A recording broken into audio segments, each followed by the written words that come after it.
The start of the Occupy Wall Street movement, highlighting unpunished crimes on Wall Street and the problem of wealth inequality in the United States. A new study by economists Emmanuel Saez and Thomas Piketty shows that the Occupy movement and its message are still very relevant to today. That's because, according to this new research, the top 10% of income earners in the United States took home more than half of all the income in the country. That's the highest level ever recorded in the last century. But that's not all. The top 1%, just 1% of Americans took home a fifth of all the income earned by all Americans. That, too, is one of the highest levels of inequality ever measured in the last 100 years. Now, this chart clearly shows that since the 1980s, it's been good times for the super wealthy in the United States. But what's behind this, and what effect is this inequality having on our economy as well as our social fabric? Well, here to answer that is Richard Eskow, Senior Fellow, the Campaign for America's Future. Richard, nice to talk with you again. Good to be here. The last time the income share of the top 1% was close to this high was before the Great Depression in 1929 and before the Great Recession in 2008. Should that be a warning sign? And what is it about too much wealth concentrated at the top that drives economic crises? Well, there are slow crises and fast crises, and when you have too much wealth at the top, the slow crisis is that everyone else's income is stagnating, there aren't enough jobs, there isn't enough money circulating for people to buy the goods and services that they want and need, so that leads to unemployment. That's a slow crisis. The connection between this concentration of wealth and the kind of immediate crisis you're talking about, whether it's the Great Depression or the recession, is the nature of the wealth that gets concentrated at the top, which is wealth from stocks, wealth from speculation, wealth from highly risky financial investments. So usually when you see an enormous concentration of wealth at the top, it means that we're accumulating that kind of wealth, which is very volatile and very risky. And that's what we've seen. That's what we saw before the Great Crash. We saw a lot of speculation, bubbles in the stock market, a lot of gambling. We saw a lot of that again after the deregulation of the 90s in the mortgage securities market, in the derivatives market, and elsewhere.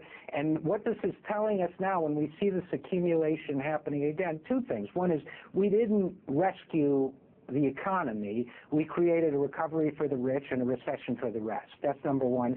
And number two is because we did it that way, because we emphasized that kind of growth in wealth, not only are the 99% suffering, but we're going back to a risky, market-based, volatile economy. Right. And as you pointed out, I mean, since the recession, a lot of the top 1% are doing just fine now, if not doing better. Yet, with each new job report, we hear about the creation of brand new low-wage service sector jobs for the rest of us, not high-paying jobs. And it's been remarked that this is the new American economy. Do you agree, and how does that contribute to this growing inequality that we see? Well, it's the American economy they have in mind for us.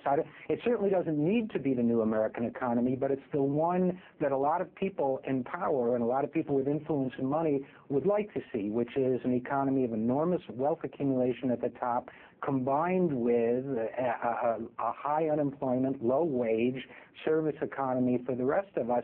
And yet, you know, it's fascinating, Sam, because if you talk to some of these folks, they're also historically savvy enough that some of them are very frightened because they know that an economy like that is unstable and threatens social unrest and threatens political unrest. So they're basically in the mindset of let's grab everything we can out of this, what you describe as the new American economy, and if it blows up, hopefully we'll have enough to take our money and perhaps our lives somewhere else. So this is all happening under, we're 5 years into the presidency of Barack Obama. He's floated the idea of cutting Social Security, raising the retirement age on Medicare. What does that do to the legacy of a party, to this party that has a legacy of working on behalf of working people? And where do working people turn to now to kind of remedy this? In just the last 30 seconds we have here. Okay, you know, I always think of Neil Young's line about the kinder, gentler machine gun hand when I think about the notion that the Democrats are the party of more humane administration of a receding economy. I think the answer is that people need to press their elected representatives to speak for their interests, and people need to get out in the streets if necessary, and people need to express their opinions every way they can that this is unacceptable. Richard Eskow, Senior Fellow at the Campaign